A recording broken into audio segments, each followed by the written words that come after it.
ایک صحابی ہیں قاضی شریح، حضرت شریح رضی اللہ تعالیٰ عنہ، آپ قاضی تھے، جج تھے۔ آپ کا ایک عادلانہ فیصلہ ہے کہ جنگ صفین کے موقع پہ نا حضرت علی المرتضیٰ شیر خدا رضی اللہ تعالیٰ عنہ کی زرہ گم ہو گئی۔ تاریخ الخلفاء میں یہ واقعہ درج ہے کہ ہمارے جو صحابہ کرام رضوان اللہ تعالیٰ علیہ مجمعین یا تابعین تبع تابعین جب تک مسلمان ان باتوں پہ عمل کرتے رہے ہیں نا، ان پہ اللہ بھی راضی رہا ہے، اللہ کا رسول بھی راضی رہا ہے۔ واقعتاً پیسہ کم ہوتا تھا، سہولیات نہیں ہوتی تھیں، لیکن چونکہ لوگ جس منصب پہ ہوتے تھے اس منصب کو اللہ اور اس کی رضا کے لیے استعمال کرتے تھے نا، پھر مسلمانوں میں روحانی سکون ہوتا تھا۔ حضرت شریح رضی اللہ تعالیٰ عنہ، قاضی شریح کے نام سے آپ مشہور ہیں، حضرت علی المرتضیٰ شیر خدا کی جنگ صفین کے موقع پہ زرہ گم ہو گئی، اور بعد میں جب آپ سیدنا علی المرتضیٰ شیر خدا رضی اللہ تعالیٰ عنہ کوفہ تشریف لائے نا، تو آپ نے وہ زرہ ایک یہودی کے پاس دیکھی کہ وہی زرہ ہے۔ ایک یہودی نے پکڑی ہوئی، حضرت علی المرتضیٰ نے پہچان لی کہ یہ تو وہی زرہ ہے جو میری ہے۔ تو حضرت علی المرتضیٰ شیر خدا نے یہودی سے کہا یہ زرہ میری ہے، نہ میں نے آپ پہ بیچی ہے، نہ میں نے آپ کو تحفہ دی ہے، لہذا یہ زرہ میری واپس کر۔ اور یہودی نے کہا نہیں یہ تو میری ہے، وہ اپنی بات پہ اڑ گیا، اس نے کہا میں نے نہیں دینی، میری اپنی ہے۔ تو حضرت علی المرتضیٰ شیر خدا رضی اللہ تعالیٰ عنہ نے فرمایا چلو قاضی شریح کے پاس چلتے ہیں، کیونکہ اس وقت کے مسلمان جو قاضی ہوتے تھے نا ان پہ یہودی بھی اعتبار کرتے تھے کہ انہوں نے جو فیصلہ کرنا ہے وہ حق اور سچ کا کرنا ہے۔ وہ کسی بھی مذہب کا بندہ ہو نا، اس کو اگر کوئی مسلمان کے ساتھ، کسی بھی مسلمان کے ساتھ اس کا اگر جھگڑا ہوا، مسلمان نے ہی کہا نا کہ آؤ چلیں حضرت عمر کے پاس چلتے ہیں، ابو بکر کے پاس چلتے ہیں، عثمان کے پاس چلتے ہیں، علی المرتضیٰ کے پاس چلتے ہیں، یا علی نے ہی کیوں نہ کہا ہو کیا وہ قاضی شریح کے پاس چلتے ہیں، حالانکہ بندہ یہودی ہے، کتنی بڑی بات ہے، لیکن اسے اس بات کا یقین ہے، اسے اس بات کا علم ہے کہ جب ہم قاضی شریح کے پاس جائیں گے نا، یہ نہیں ہے کہ وہ حضرت علی کی بات سن کے یہ کہیں گے کہ مسلمان ہے بے فیصلہ اس کے حق میں کر دو، نہیں، وہ یہ نہیں کریں گے۔ تو وہ حضرت علی المرتضیٰ کی بات سن کے قاضی شریح کے پاس پہنچ گئے۔ حضرت علی المرتضیٰ کے ساتھ حضرت علی المرتضیٰ رضی اللہ تعالیٰ عنہ نے فرمایا قاضی صاحب ہمارا فیصلہ کر دیں کہ یہ زرہ جو ہے نا یہ میری ہے، اور یہ انکار کرتا ہے، یہ کہتا ہے نہیں میری ہے، آپ کوئی فیصلہ فرما دیں۔ حضرت علی المرتضیٰ شیر خدا رضی اللہ تعالیٰ عنہ نے جب یہ فرمایا تو اب فیصلہ کرنا ہے، فیصلہ، اور قاضی آگے کون ہے؟ مسلمانوں کے قاضی ہیں، جج ہیں، اور ہیں بھی حضور کے صحابی۔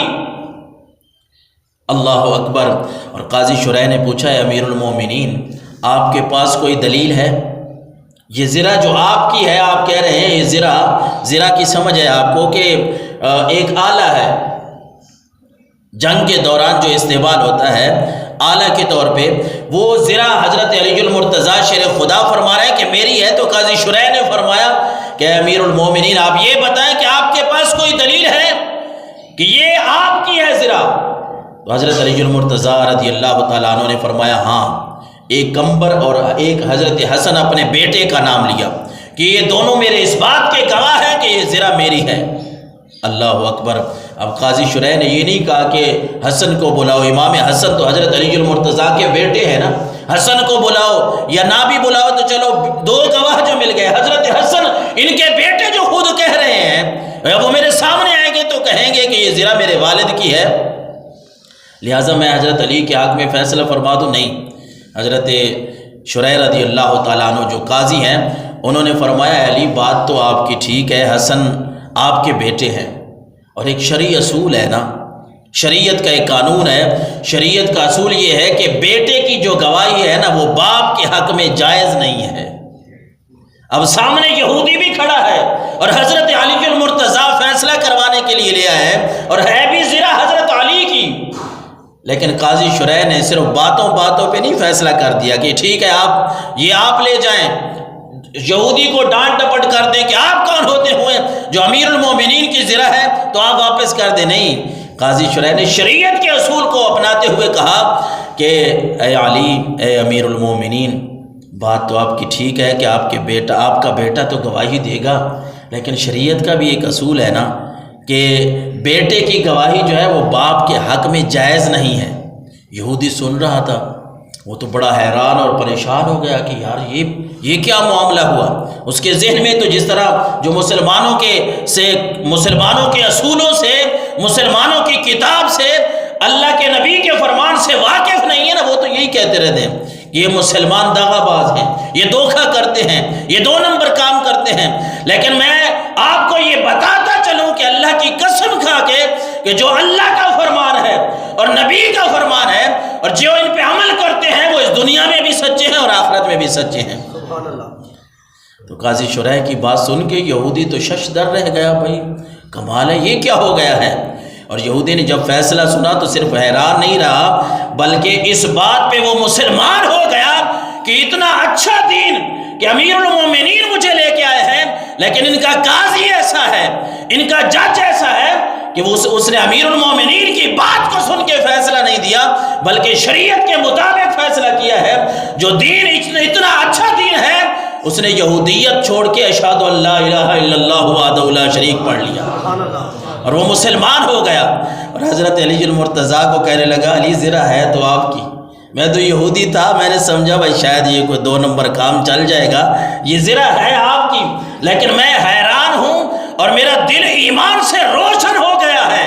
کہ قاضی آپ کے ایسے ہیں، جج آپ کے ایسے ہیں کہ اگر آپ امیر المومنین بھی ہیں پھر بھی اس نے آپ کے خلاف فیصلہ دے دیا جو شریعت کا اصول ہے۔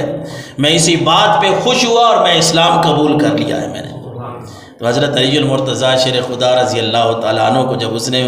بتایا کہ زرہ تو آپ کی ہے لیکن اب تو فیصلہ ہو چکا، میں مسلمان بھی ہو گیا ہوں، تو اس نے کہا حضور آپ اپنی زرہ واپس لے لیں۔ حضرت علی المرتضیٰ شیر خدا نے فرمایا نہیں، اب تو آپ مسلمان ہو چکے ہیں نا، اب تو ہمارے آپ دینی بھائی بن چکے ہیں۔ حضرت علی المرتضیٰ اس کے اسلام لانے پہ صرف خوش نہیں ہوئے بلکہ وہ زرہ بھی اس کو تحفے میں دے دی، ایک گھوڑا بھی اس کو تحفے میں عطا فرما دیا۔